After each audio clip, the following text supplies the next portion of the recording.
अस्सलामुअलैकुम दोस्तों, कैसे हैं आप लोग। उम्मीद करते हैं आप लोग अच्छे से होंगे। अगर आप लोग हमारे चैनल पे नए हैं तो आप लोग सब्सक्राइब कर लीजिए, लाइक कर दीजिए, दोस्तों में शेयर कर दीजिए। और आज हम बात करने वाले हैं कुछ वीज़ा के बारे में, जो आप लोग कंफ्यूज हमेशा रहते हैं कि विजिट वीज़ा लें, उम्रा वीज़ा लें। तो आपको इस बारे में मैं आज बताने वाला हूँ। तो चलिए स्टार्ट करते हैं। सबसे पहले विजिट वीज़ा पे। तो जैसा कि आप लोग जानते हैं, विजिट वीज़ा 3 महीने के लिए होती है, 90 दिन। 90 दिन आप सऊदी में स्टे कर सकते हैं और इसके लिए आपको आपका जो भी कफ़ील है उससे परमिशन लेनी पड़ती है, जिसे कहते हैं गुरफ़ा तिजारिया। तो गुरफ़ा तिजारिया हो जाएगा, उसके बाद आपका वीज़ा अप्रूव्ड हो जाएगा। उसके बाद आपको वो इंडिया में आपको भेजना पड़ेगा। आपके जो भी पेरेंट्स हैं, जैसे अम्मी हैं, अब्बू हैं, जिनको भी आप बुलाना चाहते हैं, भाई है, बहन है, जिसको भी बुलाना चाहते हैं, आप उनको वीएफएस से जाना पड़ेगा, वहाँ कांटेक्ट करना पड़ेगा और अपॉइंटमेंट लेकर आपको फिंगरप्रिंट वगैरह आपके वहाँ पे डॉक्यूमेंट जमा होगी। उसके बाद आपका वीज़ा स्टैंपिंग होगा। लेकिन अब वीज़ा पहले जैसा स्टैंपिंग नहीं होता है। जैसा कि आप लोग जानते हैं, पहले स्टैंपिंग वीज़ा होता था पासपोर्ट के ऊपर, लेकिन अब पासपोर्ट के ऊपर नहीं होता है। आपको ऑनलाइन पेपर दिया जाता है निकाल कर, और पासपोर्ट के साथ आपको ये कुरियर कर दिया जाता है। आपका जो भी एड्रेस है उस पर एड्रेस पे आ जाता है। तो ये तो आपको डाउट क्लियर हो गया। तो इस पे आप यहाँ पे 90 दिन आप स्टे कर सकते हैं सऊदी में। लेकिन ये वीज़ा होता है दो तरह का, एक होता है सिंगल वीज़ा, एक होता है मल्टीपल। सिंगल का मतलब ये है कि आपको जब से वीज़ा निकला है, जिस डेट से, उस डेट से आपको 90 दिन का टाइम है। 90 दिन के अंदर आपको स्टैंपिंग करवाना होता है और 90 दिन फिर आपको, जिस दिन स्टैंपिंग हो गया उसके बाद आपका टिकट बन गया, जिस दिन आप एयरपोर्ट के अंदर इन कर जाते हैं, तो उस दिन से आपको 90 दिन का टाइम रहता है सऊदी में आप स्टे करने का। तो आप लोग 2-3 दिन पहले निकल जाएं, अच्छा रहेगा। सऊदी छोड़ दे 2-3 दिन पहले ही, वरना आपको 25,000 तक जुर्माना भी लग सकता है। 25,000 रियाल, इंडियन पैसा नहीं, सऊदी का रियाल 25,000। तो ये बहुत भारी रकम होती है, तो आप लोग समझ सकते हैं। तो 2-3 दिन में कुछ नहीं जाता। जैसे 90 दिन का है तो आप 97 दिन 87 डेज या 80 डेज, जैसा आपको अच्छा लगे वैसा निकल लें। 90 डेज के पहले सऊदी आप लोग छोड़ दें। 2 दिन पहले इसलिए भी निकले ताकि क्या पता टिकट कैंसिल हो जाए, कोई और रीज़न हो।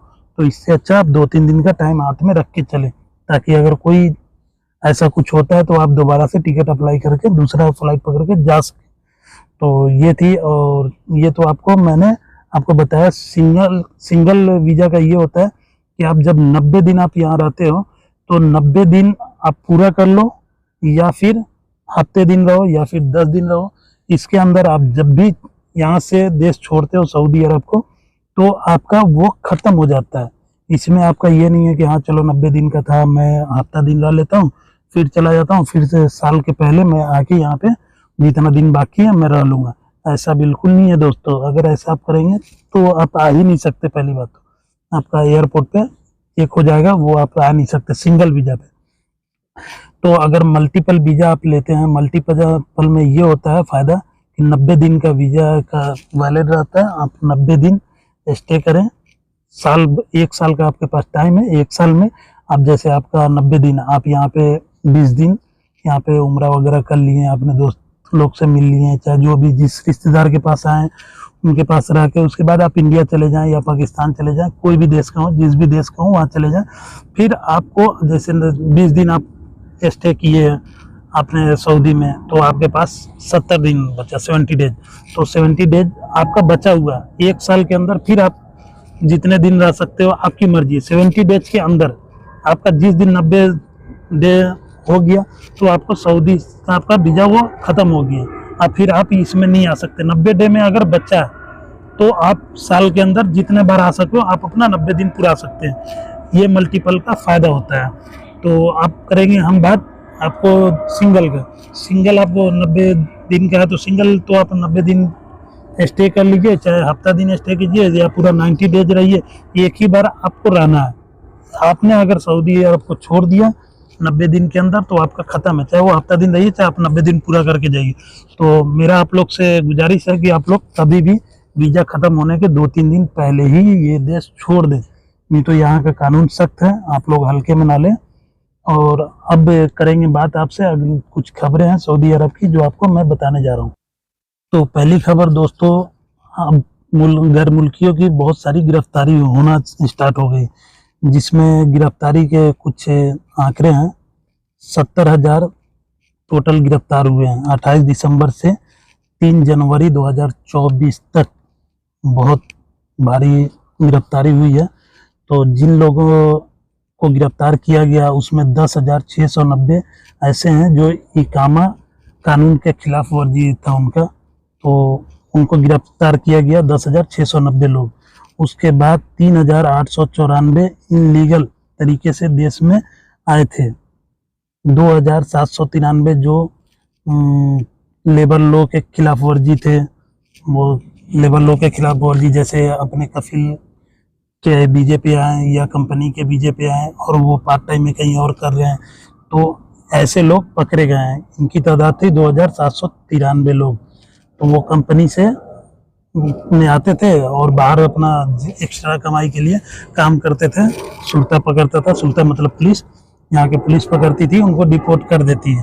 डिपोर्ट का भी बहुत ज़्यादा ये है कि आप वो जेल में जाओगे, कब तक आपको वो टिकट कराएंगे कोई पता नहीं है।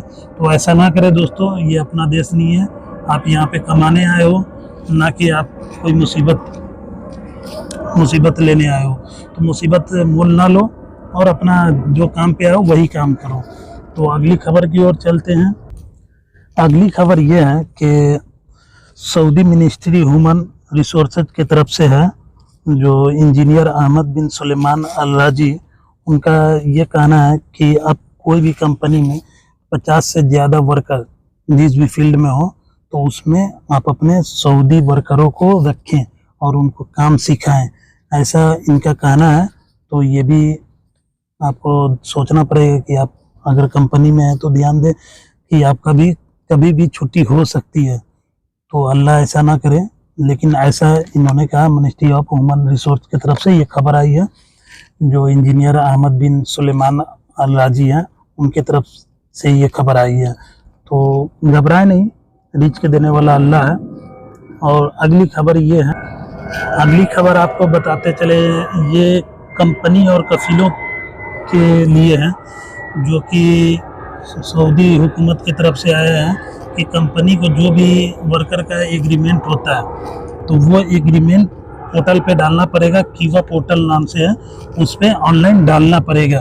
तो इनके लिए ये बहुत ज़रूरी है। ऐसा ना करने में उनकी कंपनी को रेड जोन में डाल दिया जाएगा, और जो रेड जोन कंपनी है जो ऐसा फॉलो करते हैं तो उनको ग्रीन में डाल दिया जाएगा।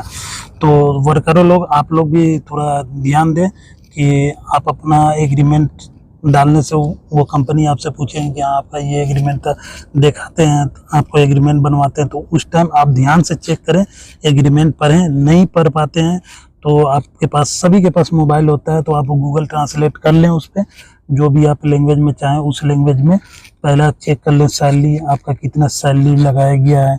दूसरा चेक कर लें कितने साल की एग्रीमेंट है, 1 साल है या 2 साल है।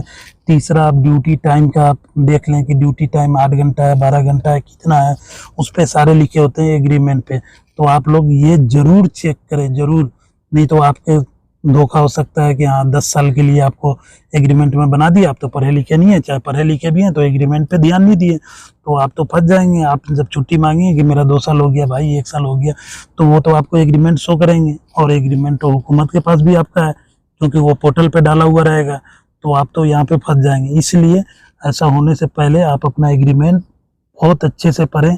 नहीं पढ़ पाते हैं किसी से पढ़वाएं, उससे भी नहीं होता। आजकल तो इतना ज़माना है कि आप मोबाइल में गूगल ट्रांसलेट लोड कर लो, उसके बाद उनसे आपको जिस भी लैंग्वेज में है उस लैंग्वेज को आप जिस लैंग्वेज में चाहते हो उस लैंग्वेज में आप कर सकते हो।